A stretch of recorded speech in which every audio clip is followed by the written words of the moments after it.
This story is titled, Kicked Out My Wife and Stepdaughter After They Tried to Exclude My Son from Our Family. Hey everyone! Before we jump into today's video, I need your help. We've noticed the channel is losing some traction, and subscribing is one of the best ways you can support us. It's quick, free, and it helps us keep bringing you awesome content. Your support means the world. Let's keep this channel growing together. Thanks so much. Now let's start the video. I never thought I'd be posting something like this, but here I am. I've been married to my wife Kelly for 8 years. I thought we had a solid relationship, a good partnership. She had one daughter from a previous marriage, Ava, and I had one son, Liam, who's 10. From the moment we said, I do, I've done everything in my power to provide a good life for all of us. I'm the one footing the bill for the house, the cars, the vacations, and basically everything else. And yet somehow Kelly has managed to repay me by treating my son like he's a guest in his own home. We live in a 3-bedroom house. Ava, who just turned 11, has her own room. A room I insisted on decorating for her, by the way. Liam also has his own room, and Kelly and I share the master bedroom. From the outside, it probably looks like a pretty functional setup. But inside these walls, there's a divide that keeps growing wider and more impossible to ignore. Ava is, well, she's a mini version of her mom. She's entitled and spoiled, though not in an outright malicious way. She doesn't bully Liam outright, but she always makes it clear that she's the princess of the house. Kelly. Kelly is a different story. From the very beginning, it's like she decided that Liam was my kid and not her responsibility. She barely speaks to him unless she has to. If he's upset or hurt, she's indifferent. It's not just that she doesn't go out of her way to spend time with him, it's that she actively avoids doing so. All her focus is on Ava, her parties, her needs, her whims. Liam? He's an afterthought. At first, I told myself it was just an adjustment period. Blending families is hard, right? Figured she needed time to bond with Liam. But 8 years later, how much time does someone need? If anything, it's gotten worse. It's like she's built a wall between herself and Liam, and she's determined to keep it standing. And Liam, bless him, he's a good kid. He's kind and polite, always willing to help out. He's been through so much already, losing his mom 2 years before Kelly and I got married. He's always been hopeful that Kelly would be the mother figure he's been missing. But the way she treats him, it's like a knife to the heart. I see it in his eyes. The way he looks at her, hoping for a shred of affection or acknowledgement, only to be met with indifference or, worse, annoyance. I wasn't stupid not to notice, but I was giving her a chance. When Kelly would leave Liam out of family activities, I told myself it might be just a coincidence. When she ignored his achievements while praising Ava for the smallest things, I chalked it up to her being busy or distracted. But now, looking back, I see it for what it was. A pattern. A clear and deliberate pattern of exclusion.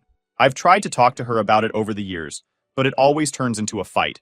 She accuses me of being overprotective or overreacting. She insists that she treats both kids equally, even when it's blatantly untrue. I've even tried family counseling, but she refused to participate, claiming that I was the one with the problem, not her. The divide in our house has become unbearable. Ava walks around like she owns the place, and Kelly enables her every whim. Meanwhile, Liam tiptoes around, trying not to upset anyone, trying to find his place in a home that doesn't feel like his own. There was one moment that stands out in my mind, a moment that made me realize just how bad things had gotten. It was a Saturday morning, and I was working in the garage. Liam came out to show me a drawing he'd been working on. He's got a talent for art, something he's really passionate about. He was so excited, beaming as he handed me the paper. "This is amazing, buddy," I said, genuinely impressed. "Let's show Kelly." We went inside and Liam proudly held up his drawing. "Look what I made, Kelly," he said, his eyes shining with hope. She barely glanced at it.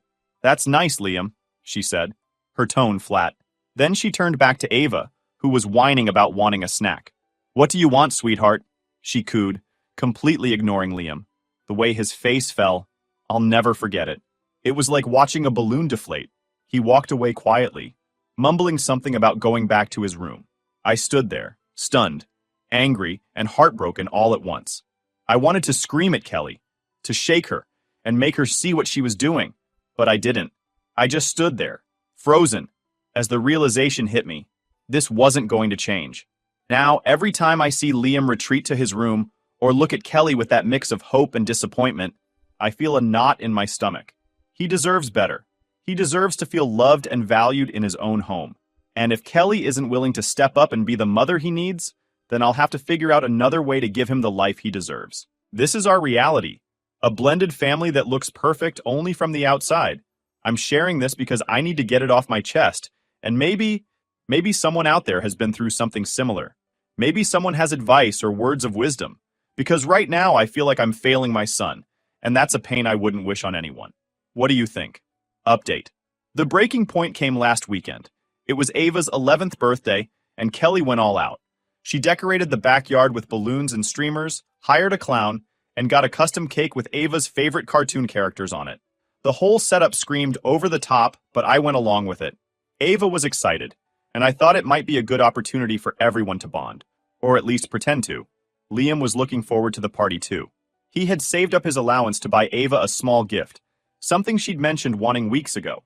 He even made her a handmade card, spending hours drawing and coloring it. When he showed it to me before the party, he was practically glowing with pride. "Do you think she'll like it?" he asked, his eyes wide with hope. "She'll love it," I assured him. "It's thoughtful and personal.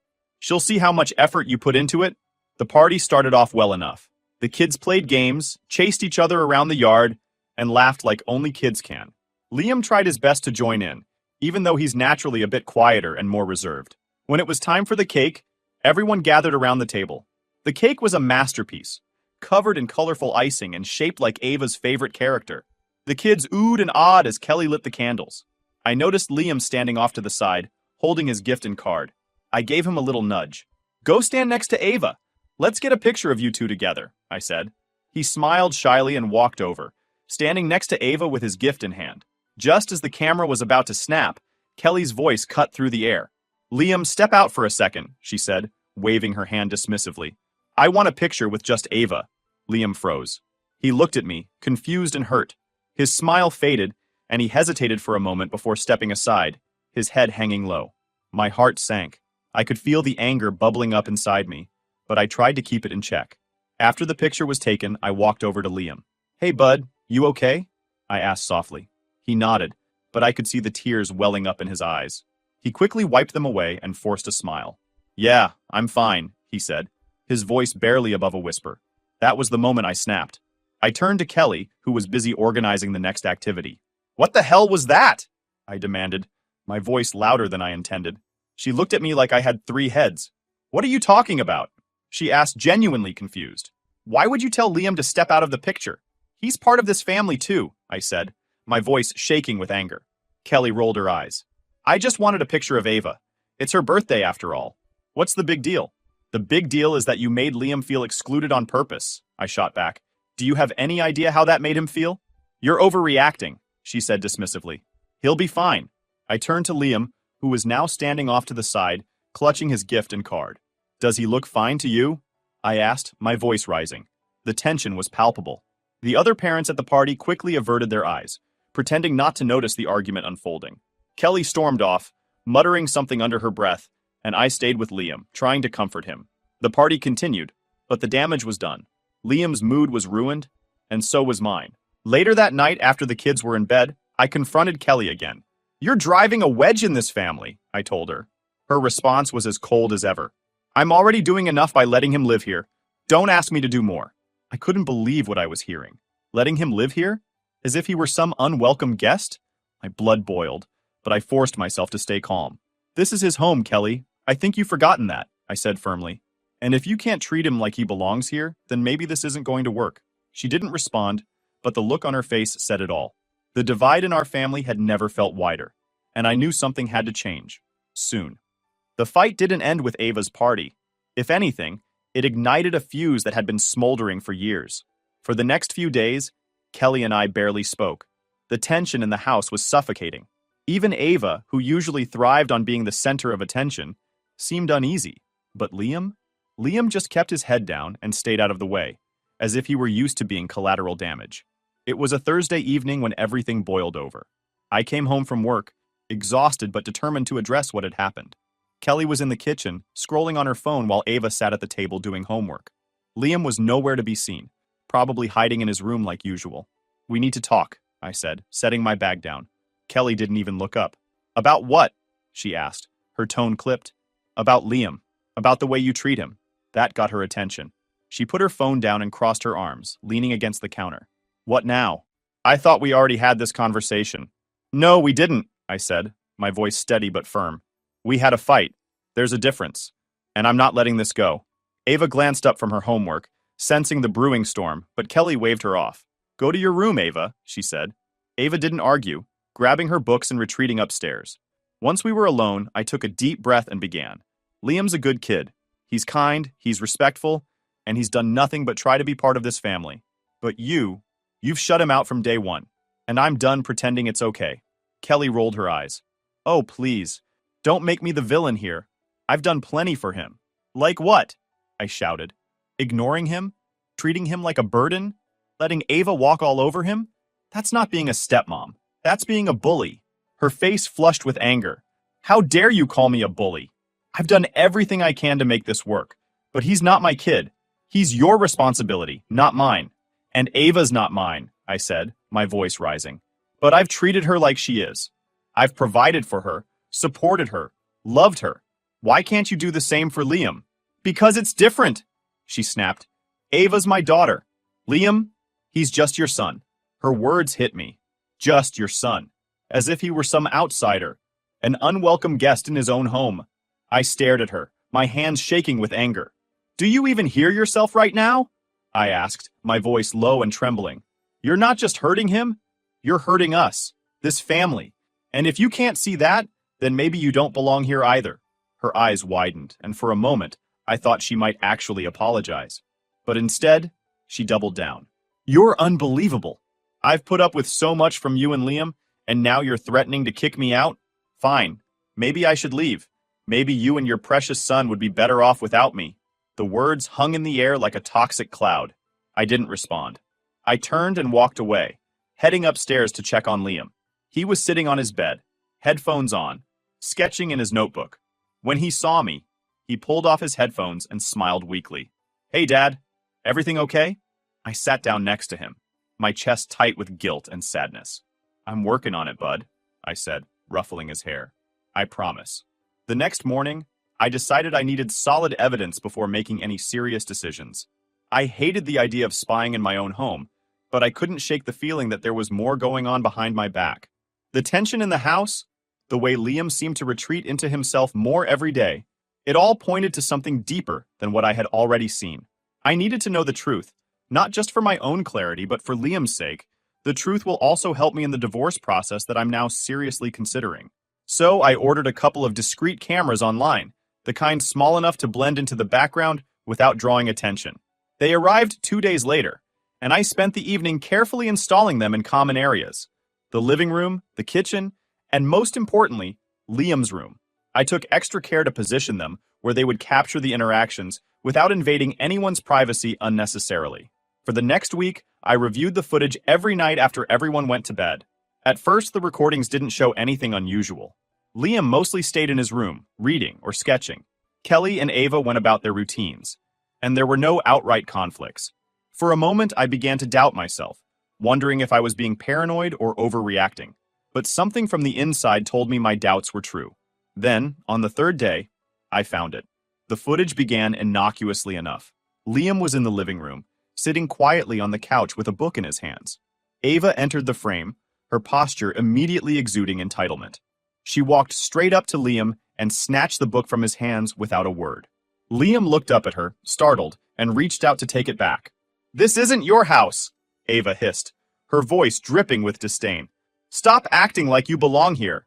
She tossed the book across the room, and Liam froze, his face a mixture of confusion and hurt. He got up slowly and walked over to retrieve the book. But before he could pick it up, Kelly entered the room. She looked at the scene, saw Liam reaching for the book, and said coldly, "Leave it, Liam. You don't need to cause trouble." Liam's shoulders slumped, and he turned away without a word. Kelly didn't even glance at Ava, who was smirking triumphantly. My hands clenched into fists as I watched the scene unfold. This wasn't a misunderstanding or a one-time slip. This was calculated exclusion, and it was coming from both of them. The next incident occurred in the kitchen. Liam had bought a few snacks with his allowance and had neatly stored them in a corner of the pantry. The footage showed Ava rummaging through the pantry, pulling out Liam's snacks and tearing open a bag of chips. Moments later, Liam walked into the kitchen and saw her.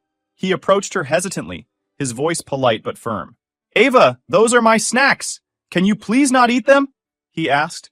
Ava's response was immediate and dismissive. "Mom says I can have whatever I want. You don't get to tell me anything." Kelly entered the frame seconds later, holding her phone. She glanced at the scene, her expression indifferent. Ava looked at her and smirked, as if seeking backup. Kelly chuckled and said, "Don't be so selfish, Liam. Sharing won't kill you." Liam looked down, visibly trying to hold back his frustration. He turned and left the kitchen without another word. Ava continued eating, her smugness almost unbearable to watch. My heart broke for Liam. His kindness, his willingness to be respectful, all dismissed like they meant nothing. But the worst moment came the following day. Liam had a favorite hoodie, one that his late mother had given him. It was worn but cherished, a tangible connection to her memory. The footage showed Ava using the hoodie to clean up a spill on the floor. Liam walked into the living room and froze when he saw what she was doing. "Ava, stop!" he pleaded, his voice cracking with emotion. "That's my hoodie. It's really important to me." Ava looked at him and laughed. "It's just a stupid hoodie. Get over it." Liam rushed forward to take the hoodie from her, but before he could, Kelly appeared. She surveyed the scene, her lips curving into a faint smirk. "Maybe if you didn't leave your things lying around, this wouldn't happen," she said, her tone cold and mocking. Liam clutched the hoodie to his chest, tears welling up in his eyes. As he turned to walk away, Kelly grabbed his arm roughly. "I told you to stop whining, didn't I?" she snapped. "Go to your room before I make you regret it." Liam winced, his small frame recoiling from her grip. He nodded silently and retreated to his room, his shoulders shaking as he clutched the ruined hoodie. Ava's giggles echoed in the background as Kelly turned away, unconcerned. Watching that footage felt like a punch in the face. I had known that things were bad, but this was abuse, plain and simple. The realization was almost too much to bear. That night, I sat in the dark, replaying the scenes in my head. The evidence was undeniable, but so was the pain. I made up my mind, I'm going through with the divorce. This isn't a healthy family for either my son or I, and I need to take action immediately, don't you think? Update. Hey everyone, it's been a while since my last post, and I've been meaning to update you. Things have escalated, and honestly, I took a long, hard look at the situation with Kelly and Ava, and I realized I couldn't wait any longer to act. So, here's what happened.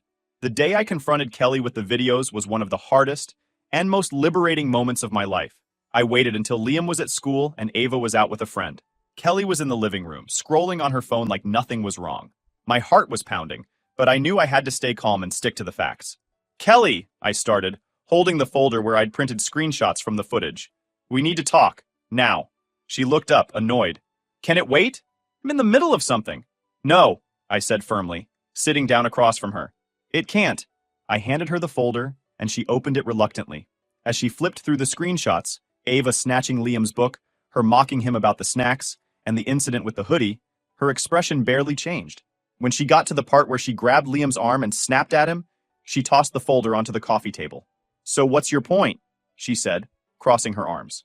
I stared at her, stunned. "My point? Kelly, this is abuse. You and Ava have been treating Liam like an outsider, like he doesn't even belong in his own home. This isn't just favoritism. It's cruelty." She rolled her eyes. "Oh, don't be so dramatic. Kids fight all the time. Liam needs to toughen up. And if you're upset about me disciplining him, maybe you should step up more as a parent." I couldn't believe what I was hearing. Disciplining him? Kelly, you were mocking him, encouraging Ava to humiliate him. You laughed when she used his late mother's hoodie to clean a spill. Do you even hear yourself right now? I didn't wait to even hear her answer. That was it. That was the moment I knew there was no saving this. Any lingering hope I had that she could change, that she cared about this family, evaporated. I stood up, my hands shaking with anger. "You're done here, Kelly," I said, my voice cold. "You and Ava need to pack your things and leave. Today." She laughed, as if I'd just told a joke. "Excuse me? You're kicking us out of my house?" "My house," I corrected her. "I pay the mortgage, the bills, everything. And after what you've done to Liam, you don't deserve to live here." Her expression shifted, her entitlement turning into fury. "You can't just kick us out. Where are we supposed to go?" "That's not my problem," I said. "I'll give you a week to figure it out. But you're not staying here any longer. I've already contacted a lawyer. I'm filing for divorce." She stood up, shouting at me about how unfair I was being, how she'd sacrificed so much for this family. I didn't engage. I just repeated myself. You have a week. Pack your things. Update. Hey everyone, I'm back with another update. I've been meaning to write this for a while, but life has been chaotic since I started the divorce process. Honestly, I thought kicking Kelly and Ava out of the house would be the hardest part, but I was wrong. The real fight started when the paperwork hit her hands. After Kelly moved out, I filed for divorce immediately. My lawyer helped me outline everything: the finances, custody of the house, and of course, ensuring Liam's safety was the top priority. I had hoped Kelly would take the hint and move on quietly. We both knew the relationship was irreparably broken, but instead, she came back swinging, and not in a good way. The first inkling of trouble came when I got served with her response to the divorce petition. Kelly was demanding half of everything: the house, the savings, the cars, even a portion of my retirement fund. She also claimed she was entitled to spousal support because she had sacrificed so much to be in this marriage. I almost laughed when I read it. Sacrificed? All I could think about was the evidence I had of her mistreatment of Liam. If anyone had sacrificed anything, it was my son. But Kelly wasn't done. She lawyered up with someone who clearly knew how to play dirty. They started making accusations, claiming I was an absentee father and that Kelly had been the primary caregiver for both kids. It was absurd. She'd never cared for Liam, and Ava had been her priority since day one. But in divorce court, accusations like that can stick if you don't have solid evidence to refute them. That's when I remembered the videos. My lawyer was thrilled when I told her about the footage. She said it could be a game changer, but we had to present it carefully. The recordings showed not only Kelly's indifference, but also her outright cruelty toward Liam. They captured Ava's bullying and Kelly's enabling behavior, as well as the heartbreaking moment where Kelly grabbed Liam's arm and threatened him. When Kelly's lawyer saw that we intended to use the footage, they tried to argue that the recordings were an invasion of privacy, but my lawyer shut that down quickly, citing that the cameras were placed in common areas, not private spaces, and were installed for Liam's safety. The judge allowed the evidence, and suddenly Kelly's narrative started falling apart. The courtroom was tense when the videos were played. I'll never forget the look on Kelly's face as the footage rolled. She shifted uncomfortably in her seat, her usual smugness replaced with unease. Her lawyer tried to downplay it, arguing that it was out of context and that Kelly was just disciplining Liam. But there was no way to sugarcoat the way she laughed when Ava humiliated him, or how coldly she dismissed his pleas. The judge didn't buy it. In fact, they seemed disgusted by what they saw. I could feel the tide turning in my favor. Kelly didn't take it well. After that hearing, she doubled down on making my life as difficult as possible. She started spreading rumors, telling anyone who would listen that I was the abusive one, that I had brainwashed Liam against her. Some of her family members even reached out to me, accusing me of being heartless for breaking up the family. It was infuriating, but I kept my head down and focused on the legal process. The financial battle was the next hurdle. Kelly was still pushing for half of everything, despite the fact that she had never contributed financially to the household. Her lawyer argued that she deserved spousal support because she had been dependent on me during our marriage.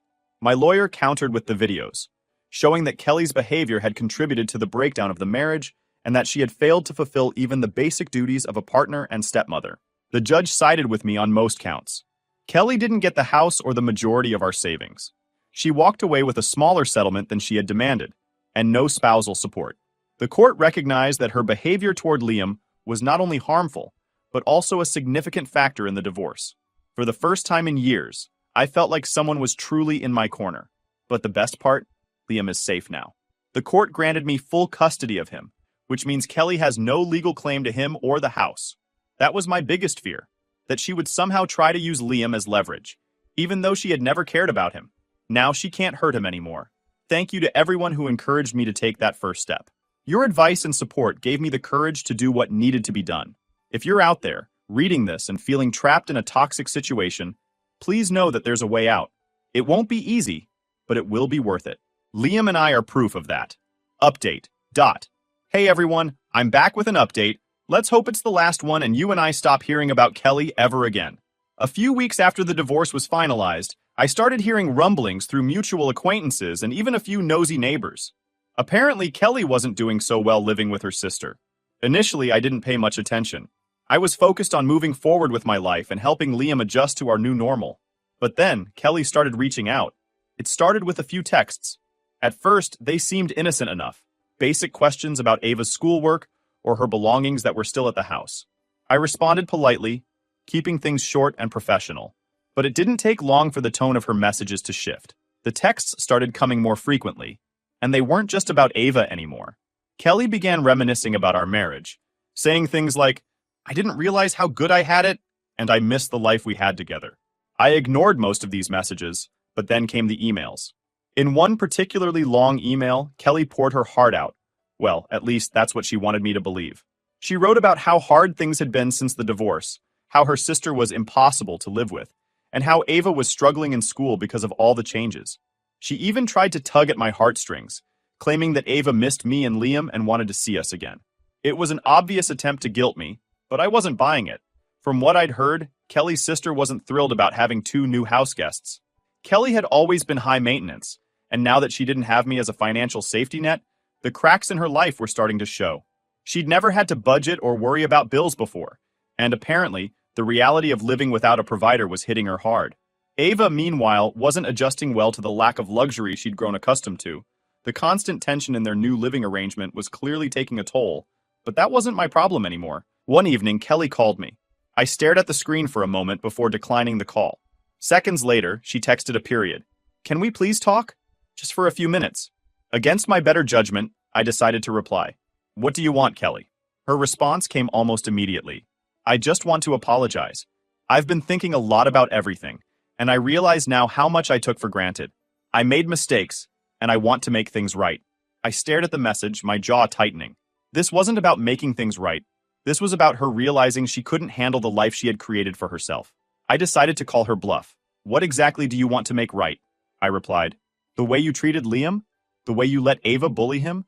Or is this just about the fact that you don't have someone footing the bill for you anymore?" Her reply was defensive. "That's not fair. I know I wasn't perfect, but I did the best I could. I miss the life we had. Don't you?" I didn't even bother responding. Instead, I blocked her number. It was clear that she hadn't truly changed. She was just desperate.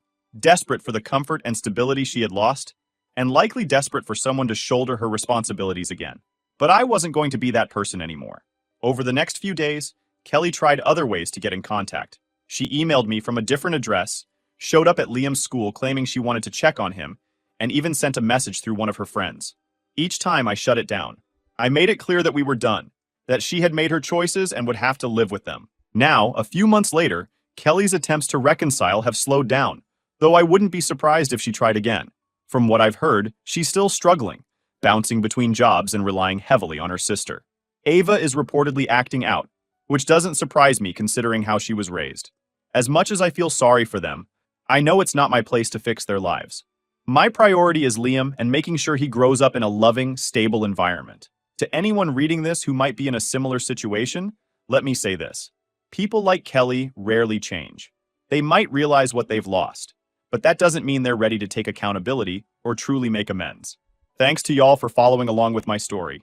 Your comments helped me a lot throughout the past period.